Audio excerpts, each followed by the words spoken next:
Welcome, everybody. This is Laura Hendrickson from Open Ocean Marketing. I have John Vishnesky, if I'm Vishnesky. pronouncing that correctly. Pretty close. You're from Texas with Nimble Fox Marketing. So thank you, John, so much for joining us in this in my summit about online sales funnel experts. We're excited to have you here today.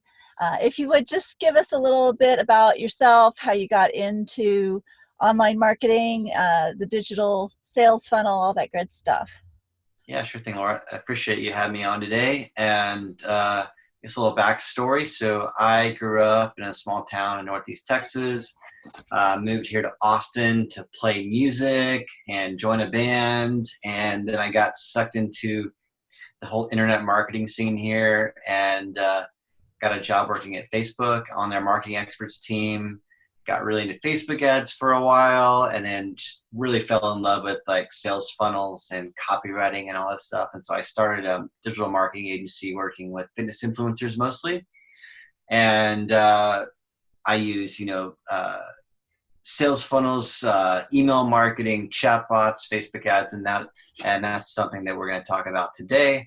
But so like when I was working at Facebook, and I had a chance to work with like hundreds of different clients in all sorts of different verticals, and it was really cool to be able to go in the back end and just see what was working and what wasn't working, and to see like how many of these different businesses were lacking actual sales funnels. And a lot of them were spending money on Facebook ads and not really getting great results. And so until we dove in and were able to find out that without sending someone through a funnel and guiding them to where we want them to be, it was very hard to actually make the Facebook ads work. And so I'm sure that's something we're going to discuss a little bit today. But that's a little bit of my backstory.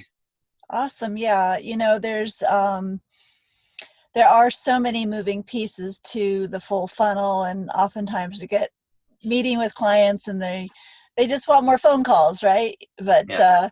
Getting them to that point and the different pieces of the sales funnel, I think within this summit, it's been very interesting to see the different aspects of the funnel and whose expertise in which area. So having some insights from 21 different experts is definitely going to be shining some light on all of it, and I'm excited to have you be a part of it. Now, you are really in line with the Facebook Messenger, the bot, that side of the sales funnel piece, and I definitely want to dive into that. But as far as what you've seen, and obviously you touched on this before, that if their website's not converting or they're not, that part of the sales funnel isn't working, it's a challenge to make the Facebook pages or the Facebook advertising really play a key role in that. So as you've worked with these different entities, which part of the funnel do you feel is like the most important piece to make sure that converts and you're capturing, I don't know what the goals are for your team, but is it capturing an email? Is it capturing a phone number? Like, what part of the conversion process do you want to focus on first when you're first working with clients? Yeah. So actually the thing that I think is kind of most important happens kind of before all that, which is the research phase. And if you don't know who that ideal customer is and what their pain points, what their challenges are, like how you can best help them and how to speak to them, then you're going to have a whole lot of trouble putting together all those other elements. And so first thing off the bat, what I'm going to do is I'm going to do some sort of a questionnaire. I'm going to talk to their audience. If I can talk to them on the phone, if I can get them look through like Facebook group comments, Facebook page comments, if they're similar audience to someone who's like written a book on Amazon, you might go on Amazon and read the verbiage of people that have read a book and what they've commented on there. And that way, whenever you do start working with your cold audience, you know what to tell them, what they're looking for, ways that you can bring them in, and how you can design that, say, lead magnet to bring them in. And and then get them to purchase something kind of as soon as possible, I guess would be the way I would look at it. Yeah, and I think that there's those pieces of it where some people are offering free items, other people are offering a smaller buy-in. You know, sometimes it's only $1, or Mm-hmm. $14, or 27. You know, what's the magic number, right? um, but no, thank you for that. And so let's, with that, and then formulating a winning landing page, what do you think are some key elements there, and kind of what you would expect a typical conversion percentage would be of the people that come to, once you've created that content, that bit of like, okay, here's something for you to cap, get, grab onto, and ultimately give us your phone number or email, right? Yeah, yeah, for sure. Yeah, I've done a lot with just email gathering, and from what I found, it's just if you're doing just a free giveaway, it's really hard to turn a lot of those people into buyers because a lot of them aren't really that type of person. They're not buyers, and so I think what I found works best is to offer some sort of a tripwire offer that's really cheap, like you said, something sub $10 that they can purchase as soon as they come into your email list, and that way you're starting to kind of like funnel people down into buyers and then people who are just there to consume free information and maybe not do anything with it. So if you could get them to open up their wallets and purchase your tripwire offer, or maybe you have a low ticket offer just that you're able to offer them as soon as they come into your world, then I think they're going to turn into people that will want to purchase more of your higher ticket products in the future, and instead of just kind of consuming free content for a while and dropping off. And so I think that it's good to, as soon as like they come into your world, to offer them something as soon as possible, because that's when they're warmest. They're excited. They just found this person that resonates with them for some reason. Usually that comes from the research phase, and they're like, this person reads my mind, they're speaking my language. I'm going to learn more about them. And so if you can kind of speak their language and fix their pain points, then especially with a crazy offer that's under $10, it's like a no-brainer, or a free plus shipping type of book offer or something like that would work as well. And I think you're going to have a lot better chance of turning them into a longer term buyer and someone who's going to stick around in your world for a while. Right. So have you focused on any specific industry, and if so, are there, have you created any kind of formulation around that, or obviously you've talked about different things and knowing the pain points, and obviously that really indicates kind of what you're offering, but and obviously there's a difference between somebody who's doing a program package sort of thing versus e-commerce. So if we were just going to stay focused on kind of those consultants, the services, that sort of thing, what would you say maybe one or two types of things formulation wise is a good trigger type of thing? Mm-hmm. Yeah. So I'm mostly working in fitness Mm-hmm. with, say, like influencers that have, large audiences. And the good thing with that is, they know their audience pretty well by that point, just because they've been providing content and value, and they know what gets the most engagement. And, a lot of times we do find that, we can spend more time in email there and get a good return on investment. And so a lot of times what we'll do is, if they don't have a higher ticket coaching program, we'll help them put one of those together for the backside. And if they don't have a tripwire offer or something that's a little bit lower ticket, then we can help them kind of put that together as well. And so what I'm seeing is, as soon as they come in, offer them that lower ticket thing for a good discount, say, hey, and put some kind of a stipulation on it where they can only get it for that price for a certain amount of time. And then as soon as they're in there, you can also do an upsell from there to the higher ticket program. And there's going to be a small portion of people that do that. And kind of what we're seeing for cold audiences coming in, it's like usually a 1% to 3% conversion on that, tripwire. just because someone that's just doesn't know anything about you, um, they're coming in for something free. They're not all going to be buyers, really. Yeah. Yeah, yeah. And a lot of times in the fitness world, there's often smaller classes that, come and join us for a free class. And Mm-hmm. that always is a great way to get to know people and have them get a taste and flavor of your personality and the way that you work with people on a fitness level and that sort of thing. So that's always a great thing. Yeah. So in your marketing of your own work, you talk about hyper targeted copywriting. So again, if there's, it's funny. I really like to kind of systemize things. That's Mm-hmm. kind of the way I'm working at this point. And so, whether you're making a 2-minute video or you're having that sales call or things like that, there's a little bit of a formulation around targeted copywriting. And I think that there's definitely a few key words that get people to move. But what have you found? Tell me a little bit about when you say hyper targeted copywriting. What are you talking about? What do you really mean with that? Yeah. So I guess it could mean a couple things, but whenever I use it in my marketing message, I'm using it as going back to that research phase that we discussed earlier, going and seeing like what are the trends of that audience, like what are the things they keep saying, like why do they keep saying that they've tried hundreds of diets in the past, but they've all fallen off at some point because it got too hard, or they've tried all these different supplements and nothing's worked in the past. Like just kind of reading like their pain points, like their family members have seen them do this time and time again, and they don't believe them.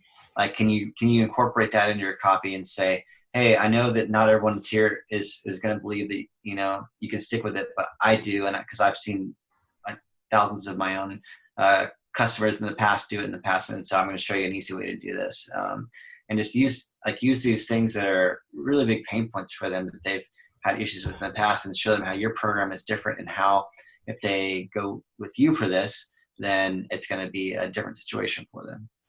Yeah, I get that. It's in a lot of ways, it's almost just kind of mirroring what they're saying already. So Mm-hmm. as they've said it on the comments and they're reading it as well, and they're, oh yeah, he totally gets me. Yeah, right. Right. Just copy it. That's so good. Yeah, no, that's what you do. You just use their language and drop it on your sales page, and then money comes in. I don't know, it's Easy weird. peasy. Magic. How's that work? Wonderful. Okay, so now you've got profit punching email marketing. Again, there's language here. Do you like to keep it kind of short and sweet? Do you like to elongate it? Like, what are some tactics that you've used in regards to quick emails? Do you incorporate stories sometimes? I mean, like, are you mix it up? Like, kind of what are you talking about when you're sending them these emails? And I've seen some people sending them every day. There's other people that send them once a week or twice a week. So kind of like, have you seen a difference with really super high touch and content wise versus no, we're going to be a little more relaxed, or does it really kind of cater to the industry and the people you're talking to? Yeah, I like the ebb and flow on there, but as far as like how often I'm sending emails, I like to do like launches where I'm really heavy-handed and I'm emailing them every day, maybe twice a day on certain days, and that can go for 1 to 2 weeks usually. And then there's other times whenever we drop off, and it's just maybe one email a week or something like that, just to stay in front of people. And as far as like stories, yes, I love stories in email, and I think that it's something that most businesses need to use more of. A lot of businesses that I get emails from that aren't, using, email marketers that use story-based marketing, they're just sending boring emails that no one reads. Like, maybe there's a discount code they'll see in there, but they sent the same discount code 3 weeks ago, and it's nothing different. But if they have someone inside there that's a brand that's telling a story, and it's entertainment. It's not just, hey, this is an offer. This is like, I'm going back to actually finding a brand that just speaks to you. Like you want to let them into your life a little bit and tell them stories, so you seem like you're just like them. You're not just someone like without a face out there, or someone that's like unreachable. It's someone that's going through the same struggles you have before in the past. Someone who is going through the same day-to-day stuff, like going to the dentist or getting stuck in traffic or going to the DMV or something like that. Like these are all things that they can they can relate to, and you can always correlate those things back into a sale or to a product. And it's more like a little break in their day where they want to see your email because they want to read it. It's like a little quick TV show or something in their email. It's not something boring. Yeah, and I think what's your take on say a Facebook Live versus a pre-recorded thing that you're marketing with, because some of the emails do link to a YouTube channel, or obviously Facebook Live is going on, and live streaming is much more active at we're getting inundated, and as far as like all the different ways. Have you seen anything that's a little bit more effective one way or Oh another, my just gosh. because if you touch on like videos in general? Yeah, no. If you have a client or you have your own business and you are comfortable on video, or your client's comfortable on video, I highly recommend Facebook Lives. They still perform better than anything else out there, especially if you've got a decent audience built up and you're going to get really great organic views. And if you're using a Facebook page on that, I'm going to give the audience a little tip here that like I love to use. And so if you got like a decent sized Facebook page following, I guess, where you're going to do a Facebook Live and get at least a couple comments on there, that is a great way of starting the engagement process on a Facebook ad. And these ads perform extremely well. So what we'll do is when it's getting close to the end of the launch, I'll have my clients go and do a Facebook Live and answer all the questions that have been coming in through emails for people that have purchased yet, and like just questions about the program. And then what we'll do is we will turn that Facebook Live into a Facebook ad, and we'll remarket everyone who has been to the sales page and hasn't purchased yet. So it's like going through and seeing all this engagement from people that are seeing the Facebook ads and writing comments on there, and Facebook's seeing that, and they're showing it to more and more people organically, as well as getting cheaper Facebook ads. And it's answering the questions that people have. And so it just gives you all sorts of kind of like social proof. Facebook likes it, and get pretty cheap ads usually for what I'm seeing. Awesome. Very Yeah. cool. Thank you. Yeah, all right. So my next question to you with ROI, activating messenger marketing. With that, I know that it's pretty easy to add a Facebook Messenger to the website, and I'm really excited about that because it is pretty instantaneous.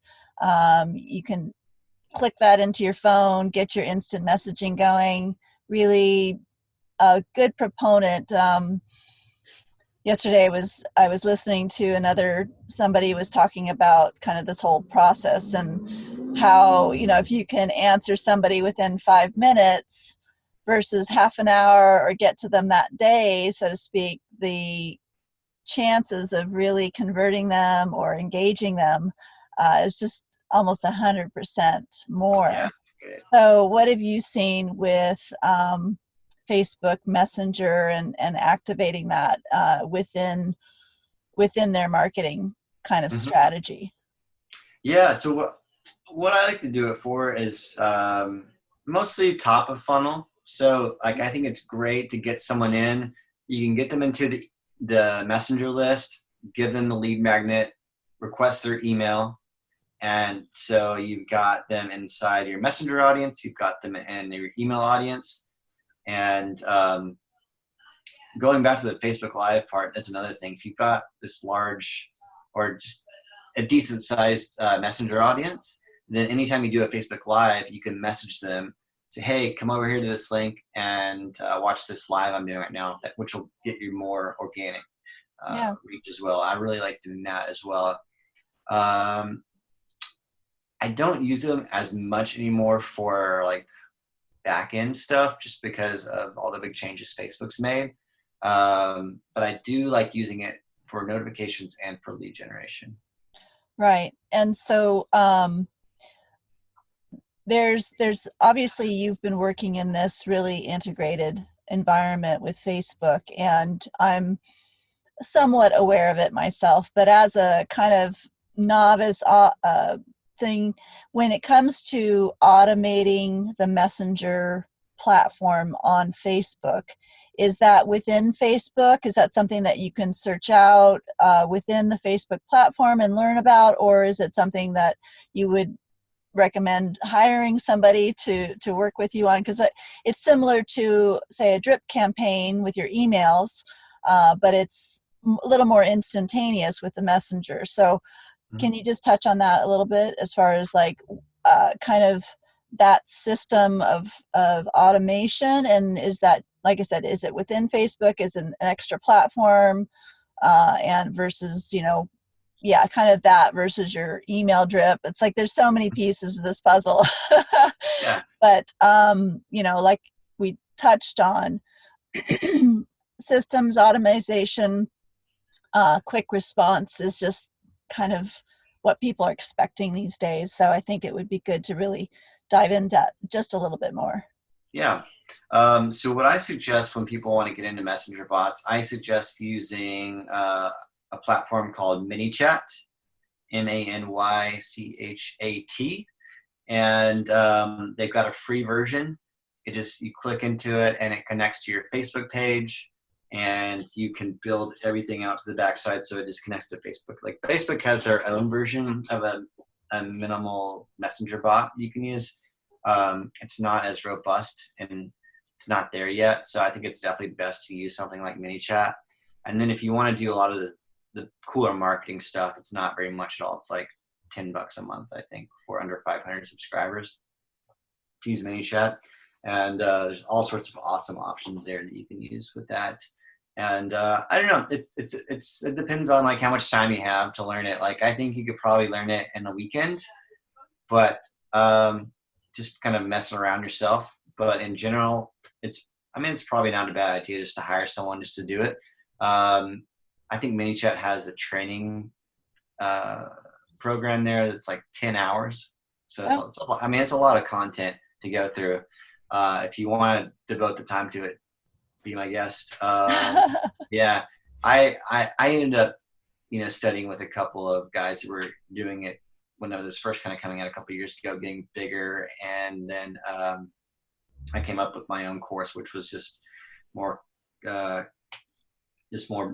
dumb, like not dumbed down, but just like easier to start with, and it's way faster, just a few hours or something like that.